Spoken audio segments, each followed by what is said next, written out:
you go to jail, the first thing they take from you is your shoelaces. I thought it's so they can break your dignity, show their authority, and so you don't hang yourself. They didn't tell me that. I'm here because I used to sell Oxycontins, 20s, 40s, 80 milligrams. My job now is to be a barcode and listen to people that hate me. I didn't grow up poor. They call it a lower middle class. All I know is I got food stamps and all my clothes came from a place where the price tags were written in Sharpies. It is not an easy job, but you learn to make relationships. Maximize profits by going to the rich neighborhoods. Always easier to sell to the suburban kids. We got a saying around here: sellouts are the best buyers. You know, in the state of Virginia, when you're a felon, you got a petition to get your right to vote back. I've learned more about this country here than I did at Watkins Mill High School. But now that I'm a felon, I can't vote? That's ironic, yeah? I always thought irony was for British comedies and white girls with guitars. I used to write a lot as a kid. I kept some of the journals to remind myself my mother's son is not a wicked man.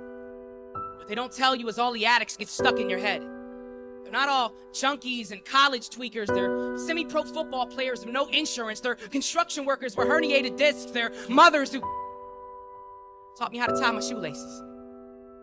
Both of my parents died of overdoses. I paid for their funerals with drug money. There goes that irony again.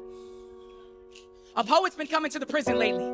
She gave me something called a writing prompt. I'd start a poem with the sentence, "If the streets could talk." I'm not much of a writer anymore. Every time I try, I see my parents' blood on my own fingertips. If the streets could talk, no. If the streets could talk, my hand, it shakes through the page. The guards all flinch when I stand, but she tells me it's okay not to write, that listening can do just as much. So I do. Today she read from a collection of poems. One of them said, "World's breath is what we call silence. It gets so quiet in here. You would think prison, an ungoverned clamor, but it is still, it is windless. If the streets could talk, no. If the streets could talk, no. If the streets could talk," I think that I got it now. If the streets could talk, I wouldn't. I've seen what happens to those that do.